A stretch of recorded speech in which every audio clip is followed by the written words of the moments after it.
wanted to talk to you guys about the things that you should not do if you're planning on buying a house.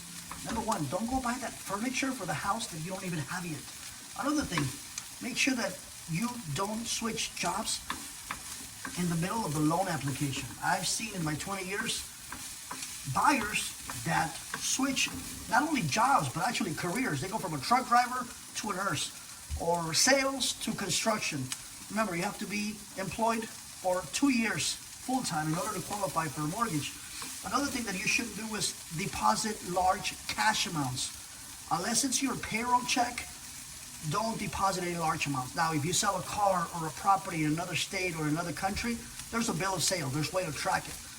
But if all of a sudden there's a $50,000 cash deposit that appears, guess what? It's going to have to be seasoned, which means that the lender is probably going to want you to hold it in your bank without touching it for at least 2 months. So that could screw up your chances of owning a home. Another thing, don't get into a divorce in the middle of an escrow. I know it sounds funny, but I've seen it in 20 years. Buying a house is not going to make the relationship any better. So another thing is, don't start applying for credit cards and don't start overusing your credit limit.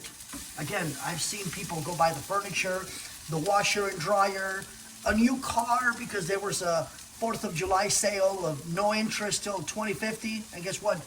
The minute that you buy that car, it's going to appear on your credit report. You may not have a payment yet, but that $50,000, $60,000, $80,000 debt, guess what?